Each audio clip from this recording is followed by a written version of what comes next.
Hey there, beautiful souls. Aurora here, and I am absolutely thrilled to see you back on our English learning journey together. Today, we're diving into something that's going to completely transform the way you speak English in your daily life. I'm talking about 30 essential phrases that will make you sound like a natural English speaker in everyday conversations. Now, before we jump in, let me ask you something. Have you ever found yourself in a conversation where you knew exactly what you wanted to say in your native language, but when it came to expressing it in English, you just froze? You had all these grammar rules swirling in your head, but you couldn't find those simple, natural phrases that native speakers use effortlessly every single day. Well, my friend, today is the day that changes forever. What I'm about to share with you isn't just a list of phrases. These are the secret keys that unlock natural, flowing conversations in English. These are the expressions that will make people say, "Wow, your English is so natural." And the best part? You can start using them immediately after watching this video. I've carefully selected these 30 phrases based on real conversations I've had with students from around the world.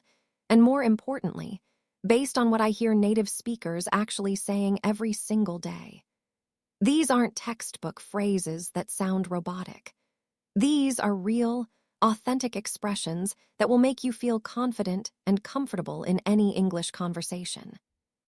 So grab your notebook, get comfortable, and let's transform your English speaking skills together. Trust me, by the end of this video, you're going to feel like you've unlocked a secret code to natural English conversation.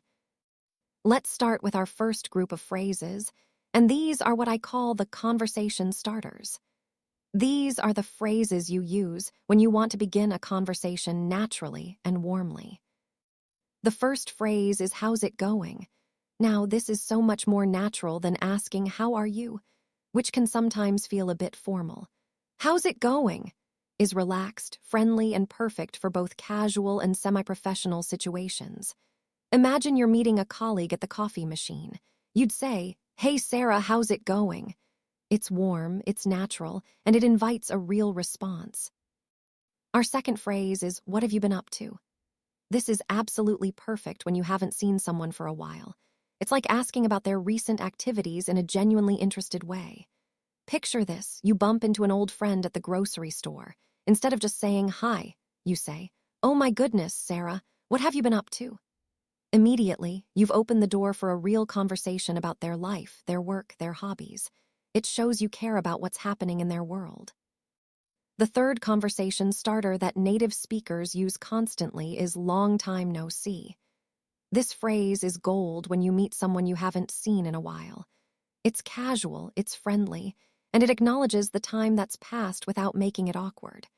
So when you see that neighbor you haven't chatted with in months, you can say, "Hey Tom, long time no see, how's everything going?" Now let me share a little story about how powerful these conversation starters can be. I had a student named Maria from Brazil, and she was terrified of making small talk with her coworkers. She knew all the grammar, she had an excellent vocabulary, but she felt so awkward starting conversations. After learning these 3 simple phrases, she told me that her entire work experience changed. Suddenly, she was having natural conversations by the coffee machine, building relationships with colleagues, and feeling like she truly belonged in her workplace. That's the power of knowing the right phrases for the right moments. Moving on to our next category, let's talk about agreement and support phrases. These are the expressions you use to show you're engaged in the conversation and that you understand or agree with what someone is saying. "I couldn't agree more" is an incredibly powerful phrase that shows strong agreement. It's much more impactful than just saying "yes" or "I agree." Imagine your friend is talking about how important it is to maintain work-life balance, and you respond with, "I couldn't agree more. It's so crucial for our mental health." You've not only agreed, but you've shown that you feel strongly about the topic too. "That makes perfect sense" is another gem. This phrase shows that you understand someone's logic or reasoning. Let's say your colleague explains why they think the team should try a new approach to a project. Instead of just nodding, you say, That makes perfect sense. I can see how that would solve the problems we've been having. You're showing active listening and comprehension. You're absolutely right is stronger than just saying you're right. It adds emphasis and shows that you're really paying attention to what they're saying. If someone mentions that learning a new language takes consistent daily practice, you might respond, "You're absolutely right. I found that even 15 minutes a day makes such a difference." Here's something fascinating about these agreement phrases. They don't just show that you agree, they actually strengthen your relationships. When people feel heard and validated through your responses, they're more likely to trust you and enjoy talking with you. It's like social glue that helps build stronger connections. Now, let's move into what I call asking for clarification phrases. These are absolutely essential because they help you navigate conversations when you don't fully understand something, and they do it in a way that sounds natural and confident. "Could you run that by me again?" is so much better than saying "what?" or "I don't understand." It's polite, it's professional, and it doesn't make you sound confused or lost. If someone gives you complex directions or explains a process too quickly, you can confidently say, "That sounds great, could you just run that by me again? I want to make sure I understand completely." "What do you mean by that?" is perfect for getting clarification on specific points. It shows you're engaged and thinking critically about what someone is saying. If your boss mentions that they want to streamline the process, you might ask, "That sounds good. What do you mean by that exactly? Are we talking about reducing steps or using different tools?" "I'm not sure I follow" is an elegant way to ask for more explanation. It's much more sophisticated than saying, "I don't understand," and it suggests that you're trying to follow their logic but need a bit more help. In a meeting, if someone presents an idea that's not clear to you, you could say, "I'm interested in this concept, but I'm not sure I follow. Could you give me an example of how that would work?" Let me tell you about David, one of my students from Germany. He was working for an international company and was constantly in meetings where he didn't want to appear confused or slow. But there were times when he genuinely needed clarification. Learning these phrases was a game changer for him. Instead of sitting silently and missing important information, he started actively participating and asking for clarification when needed. His confidence soared, and more importantly, his understanding and contribution to his team improved dramatically. Our next category is expressing opinions phrases. These help you share your thoughts in a way that sounds natural and respectful, even when you might disagree with someone. "From my perspective" is a beautiful way to introduce your viewpoint. It acknowledges that you're sharing your personal view while remaining open to other opinions. In a discussion about the best way to approach a project, you might say, "From my perspective, I think we should focus on quality over speed in this case." "The way I see it" is another excellent opinion starter. It's casual but thoughtful. If friends are discussing where to go for vacation, you could contribute, "The way I see it, we should choose somewhere that has activities for everyone so nobody feels left out." I tend to think that is perfect when you want to share an opinion, but acknowledge it's not necessarily the only right answer. It shows humility while still contributing your thoughts. In a conversation about healthy eating, you might say, "I tend to think that balance is more important than strict rules. Life's too short not to enjoy good food sometimes." Now here's something really important about expressing opinions in English-speaking cultures. It's not just about what you say, but how you say it. These phrases show that you respect other viewpoints while confidently sharing your own. This balance is crucial for building trust and having meaningful discussions. Let's move on to showing interest and engagement phrases. These are the expressions that keep conversations flowing and show the other person that you're genuinely interested in what they're saying. "That's fascinating" is so much more engaging than just saying interesting. It shows genuine curiosity and encourages the other person to share more. If someone tells you about their hobby of urban photography, responding with "That's fascinating" How did you get started with that? Shows real interest and keeps the conversation alive. Tell me more about that is like a magic phrase for deeper conversations. It shows you're not just making polite small talk. You genuinely want to understand their experience. When a colleague mentions they went to an unusual restaurant over the weekend, instead of just saying, cool, you can say, tell me more about that. What made it so special? How did you feel about that? Is powerful because it invites emotional sharing, which creates deeper connections. If someone tells you about a challenging situation they went through, asking, how did you feel about that? Shows empathy and gives them space to process their experience with someone who cares. I remember working with Alina, a student from Italy who felt like her conversations always stayed on the surface level. She knew how to exchange basic information, but she couldn't figure out how to have those deeper, more meaningful conversations that create real friendships. When she started using these engagement phrases, everything changed. Suddenly, people were opening up to her, sharing more personal stories, and inviting her to social gatherings. She realized that showing genuine interest in others is one of the fastest ways to build meaningful relationships. Our next group focuses on making suggestions, phrases. These help you contribute ideas in a collaborative and friendly way. What if we tried is perfect for suggesting new ideas without being pushy. If your team is stuck on a problem, you might say, what if we tried approaching this from the customer's perspective? That might give us some new insights. How about we is great for making suggestions that include everyone. Planning a group dinner. You could say, how about we try that new Thai restaurant downtown? I heard they have great vegetarian options too. We could always offers alternatives in a flexible way. If your original plan falls through, you might say, we could always postpone the meeting until next week when everyone's available, or we could do it virtually this time. These suggestion phrases are incredibly valuable because they help you contribute to group decisions without sounding bossy or demanding. They invite collaboration and show that you're thinking about what's best for everyone involved. Now let's talk about expressing uncertainty or doubt phrases. These help you navigate situations where you're not completely sure about something, but you want to contribute to the conversation anyway. I'm not entirely sure, but allows you to share thoughts or information while acknowledging you might not have the complete picture. If someone asks about a restaurant's hours and you're not positive, you could say, I'm not entirely sure, but I think they close at 9 on weekdays.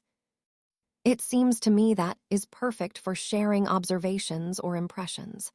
In a discussion about a movie, you might say, it seems to me that the director was trying to make a statement about social media and its impact on relationships. I have a feeling that lets you share intuitions or gut feelings. If you're discussing whether it might rain, you could say, I have a feeling that it's going to clear up this afternoon, even though it looks cloudy now. These phrases are incredibly important because they let you participate in conversations even when you don't have complete certainty. They show intellectual humility while still allowing you to contribute your thoughts and observations. Let me share another success story. Roberto, a student from Mexico, was working in a consulting firm where people were expected to have opinions and insights about everything. But Roberto was naturally cautious and didn't like to speak definitively about things he wasn't completely sure about. Learning these uncertainty phrases allowed him to contribute his valuable perspectives while maintaining his authentic, thoughtful approach. His colleagues began to appreciate his measured insights even more because he was now sharing them in a confident, natural way. Our next category is wrapping up conversations, phrases. These help you end conversations naturally and positively, leaving the other person feeling good about your interaction. It was great talking with you is a warm way to close any conversation. Whether it's a brief chat with a neighbor or a longer discussion with a colleague, this phrase leaves a positive impression. You might say, well, I should let you get back to your day. It was great talking with you. Let's catch up soon suggests future contact without being too specific or demanding. If you've had a nice conversation with an acquaintance, you could say, "This has been so nice. Let's catch up soon." It's friendly and open-ended. Take care is a gentle, caring way to say goodbye. It's slightly more personal than just saying goodbye and shows that you genuinely wish the person well. You might end a phone conversation with, "All right, I'll talk to you later. Take care." These closing phrases are so important because they're the last impression you leave with someone. They can turn a pleasant conversation into a memorable one and make people look forward to talking with you again. Now, let's explore reacting to news or information phrases.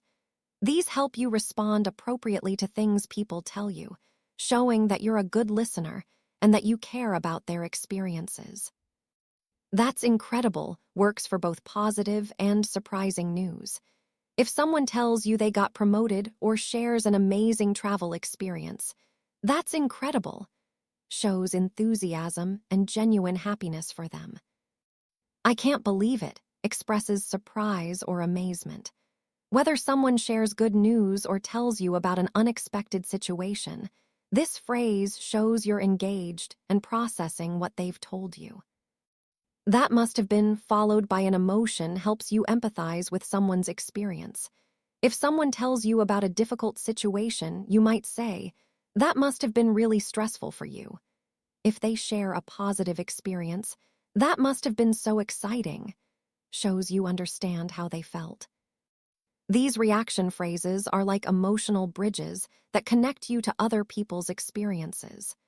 They show empathy, engagement, and genuine care about what's happening in their lives. Let me tell you about Patricia, a student from Colombia who was working in customer service. She was technically competent at her job, but she felt like she was just going through the motions in her interactions with customers. When she started incorporating these reaction phrases into her conversations, everything changed. Customers began commenting on how understanding and caring she was. Her supervisor noticed the difference in customer feedback. Patricia realized that these small phrases had helped her connect with people on a human level, making her job more fulfilling and her customers much happier. Our next group focuses on asking for favors or help phrases. These help you request assistance in a polite, respectful way that makes people want to help you. "Would you mind" is one of the most polite ways to ask for something.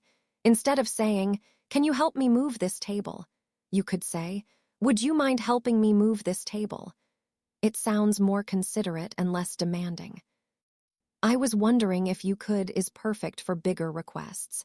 If you need a significant favor from a colleague, you might say, "I was wondering if you could cover my shift on Friday. I have a family emergency." It sounds thoughtful and acknowledges that you're asking for something important.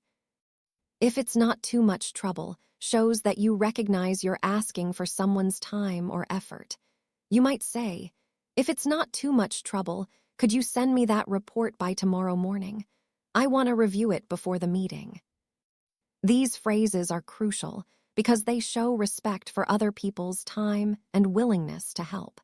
They make people feel appreciated rather than taken for granted. Now let's look at offering help or support phrases. These show that you're considerate and willing to contribute to others' well-being. "Is there anything I can do to help?"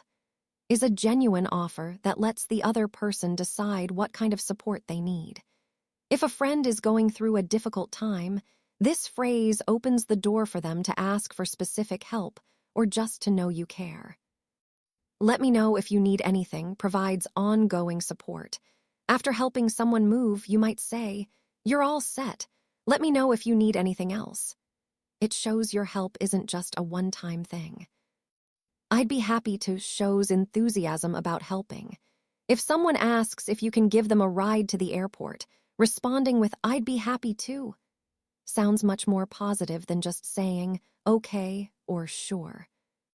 These helping phrases build strong relationships and create a positive reputation for you as someone who cares about others. They're investments in your social connections that pay dividends over time. Let me share one final story about the transformative power of these phrases.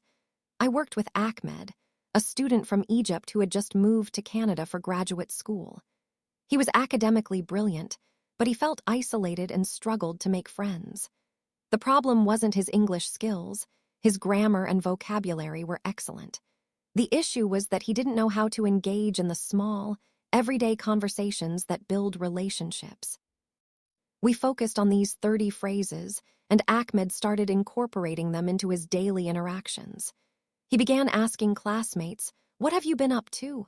instead of just saying hello.